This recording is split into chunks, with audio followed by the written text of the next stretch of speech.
In a report, the Auditor General said, quote, "Our review of task authorizations that were issued by the Canada Border Service Agency and co-signed by Public Service and Procurement Canada, we found 2 resources being charged at the rate that required a minimum of 10 years of experience, even though the resources did not have this level of experience," end quote.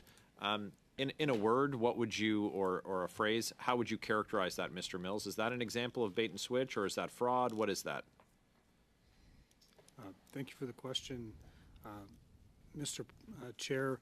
Certainly, it is a requirement of those that are administering those contracts to ensure that the people being put forward meet the minimum requirements. So in that case, they should have verified that if the requirement was 10 years, that the individual had it. So it's fraud. They lied about the worker's experience to charge a higher rate, right? Thank you, Mr. Chair. I'm not in a position to opine whether it's fraud. But are you in a position to say whether or not it was honest? My question is it a lie?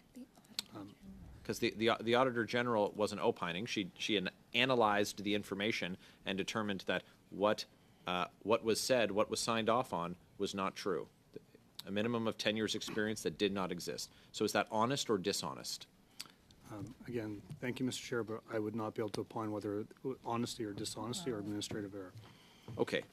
Well, that might be part of the problem. If we have a basic misunderstanding of what is honest and what is dishonest, I think that maybe we should take a separate look at that.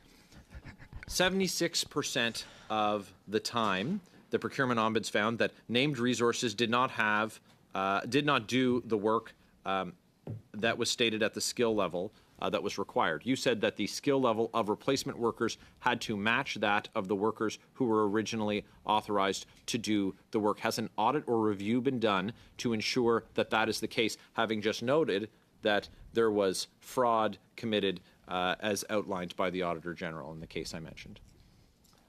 Thank you, Mr. Chair. I do believe the procurement ombudsman said 76% of names that were proposed at the bidding stage did not subsequently do work or have work billed against it.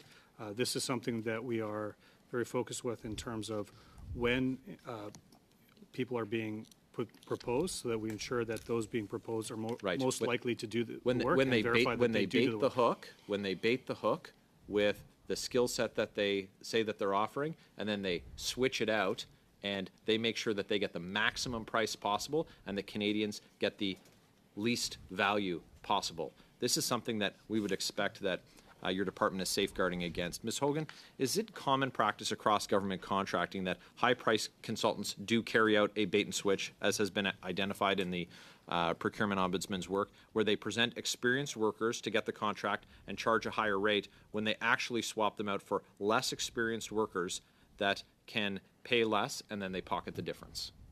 Well, I can't comment on whether it's common practice. I can tell you that we saw it in some of the samples that we looked at, where an individual, the contract called for 10 years of experience or more, and that's the individual who performed the work was not that way. But there is a mechanism in place in the public service when an individual who's put forward under a contract or task authorization needs to be switched, and that should have happened, and we did not see that happening. Thank you very much. My time to Mr. Brock, please.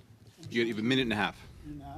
To the Auditor General, does the PSPC need a court order from the RCMP to share their findings and suspicions? It's my understanding that anyone can refer a matter to law enforcement, but typically we wait for law enforcement to ask us for a production order to provide evidence. And there'd be nothing stopping them from doing that today, for instance, would there? To share their suspicions? Not to my knowledge, no. Okay. Now, only under a Justin Trudeau government would public servants get a bonus for failing so badly. It's been discovered that PACP paid out $340,000 in bonuses. How much in hundreds of thousands of dollars were paid out to PSPC? Thank you for the question, Mr. Chair. I do not have the specific number about how much performance pay was paid out to executives. It's a normal part of the compensation package for executives within the Government of Canada. And it's paid. Were bonuses paid out during the ArriveSCAM fiasco, yes or no? Thank you for the question, Mr. Chair. During the years of the government's COVID response, there were executives within the Department of PSPC that did receive performance pay. Did Deputy that pay Minister has been published on the website? And did Deputy Minister Reza receive a bonus? Mr. President, I would not be able to speak to. And you'll per provide to the individual committee case. details of who received bonuses and what quantum, please, within 14 days? Thank you, Mr. Chair. We have already provided information on the performance pay that is paid by our department is publicly available on the website, and we'll provide the links for that information. Thank you very much. I'm afraid that is your time, Mr. Brock.